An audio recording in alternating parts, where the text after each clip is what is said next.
ಪಕ್ಷಗಳಿಗೆ ಮತ್ತು ಕಾಂಗ್ರೆಸ್ ವಿರೋಧಿಗಳಿಗೆ ರಕ್ಷಣೆ ಇಲ್ಲದಂಥ ಒಂದು ವಾತಾವರಣವನ್ನು ಸರ್ಕಾರವೇ ಇವತ್ತು ಸೃಷ್ಟಿ ಮಾಡ್ತಾ ಇದೆ.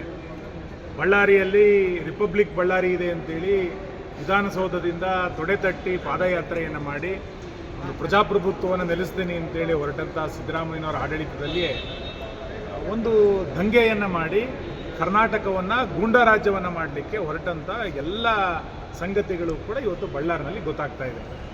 ಒಂದು ಫ್ಲೆಕ್ಸಿನ ಕಾರಣಕ್ಕೆ ಒಬ್ಬ ಶಾಸಕನ ಮನೆಯ ಮುಂದೆ ಇಷ್ಟೆಲ್ಲ ಗಲಾಟೆಗಳನ್ನು ಇನ್ನೊಬ್ಬ ಶಾಸಕ ಬಂದು ಮಾಡ್ತಾರೆ ಅಂತಂದರೆ ಇದೊಂದು ಪೂರ್ವಯೋಜಿತವಾಗಿ ನಡೆದಿರುವಂಥ ಕೃತ್ಯ. ಇದರ ಹಿಂದೆ ದೊಡ್ಡ ಷಡ್ಯಂತರ ಇದೆ ಅಂತ ಅನ್ನಿಸ್ತಾ ಇದೆ.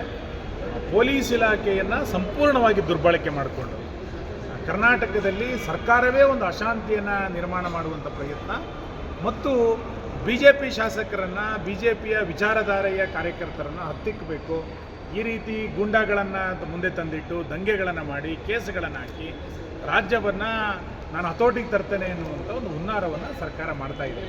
ನಾನಿವತ್ತು ಮಾನ್ಯ ಸಿದ್ದರಾಮಯ್ಯರಿಗೆ ಕೇಳ್ತೇನೆ, ಅವತ್ತು ರಿಪಬ್ಲಿಕ್ಕನ್ನು ಮಾಡಲಿಕ್ಕೆ ನಾನು ಬಿಡೋದಿಲ್ಲ ಅಂತೇಳಿ ಬಳ್ಳಾರಿಗೆ ಹೋದಂಥ ನೀವು ಇವತ್ತು ನಿಮ್ಮದೇ ಕಾರ್ಯಕರ್ತ ಗುಂಡಿಗೆ ಬಲಿಯಾದಂಥ ಸಂದರ್ಭದಲ್ಲಿ ಯಾಕೆ ಮೌನ ವಹಿಸಿದ್ದೀರಿ? ಯಾರು ಇದರ ಹಿಂದೆ ಇರುವಂಥ ದಂಗೆಯನ್ನು ಯಾಕೆ ಸ್ಥಳೀಯ ಶಾಸಕರು ಮಾಡಿದಾಗಲೂ ಕೂಡ ನೀವು ಸುಮ್ಮನೆ ಕೂತಿದ್ದೀರಿ? ಒಂದು ಫ್ಲೆಕ್ಸಿನ ಕಾರಣಕ್ಕೆ ಇಷ್ಟೆಲ್ಲ ದಂಗೆಗಳು ಬೇರೆ ಎಲ್ಲಾದರೂ ಆಗಿರುವಂಥ ಉದಾಹರಣೆಗಳಿದೆಯಾ? ಹಾಗಾಗಿ ಇದೊಂದು ಪೂರ್ವಯೋಜಿತವಾದಂಥ ದಂಗೆ.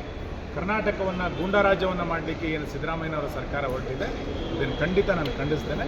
ಕರ್ನಾಟಕದ ಜನ ಕರ್ನಾಟಕದಲ್ಲಿ ಶಾಂತಿಯನ್ನು ನೆಲೆಸಲಿಕ್ಕೆ ಬಿಡ್ತಾರೆ ವಿನ ಗೂಂಡಾ ರಾಜ್ಯವನ್ನು ಮಾಡಲಿಕ್ಕೆ ಯಾವ ತನಿಖೆ ಕೊಡಬೇಕು ಅಂತ ಕೃಪೆಯಿಂದ ಬೇರೆ ಬೇರೆ ತನಿಖೆಗಳನ್ನು ಮಾಡಿಕೊಂಡು ಹೇಗೆ ಬೇಕಾದ ರಿಪೋರ್ಟ್ಗಳನ್ನು ಮಾಡಲಿಕ್ಕೆ ಹೊರಟಿದೆ. ಸ್ವತಃ ಜನಾರ್ದನ್ ರೆಡ್ಡಿಯವರೇ ಉಲ್ಲೇಖ ಮಾಡಿದ್ದಾರೆ, ನನ್ನ ಹತ್ಯೆಗೆ ಸಂಚನ್ನು ರೂಪಿಸಲಾಗಿತ್ತು ಅಂತೇಳಿ. ಒಬ್ಬ ಶಾಸಕನಿಗೆ ಕರ್ನಾಟಕದಲ್ಲಿ ರಕ್ಷಣೆ ಇಲ್ಲಂಥ ಪರಿಸ್ಥಿತಿ ಯಾಕೆ ನಿರ್ಮಾಣ ಆಯಿತು? ವಿಧಾನಸೌಧದಲ್ಲಿ ಪಾಕಿಸ್ತಾನ್ ಜಿಂದಾಬಾದ್ ಅಂತೇಳಿ ಕೂಗುದಂಥವ್ರಿಗೆ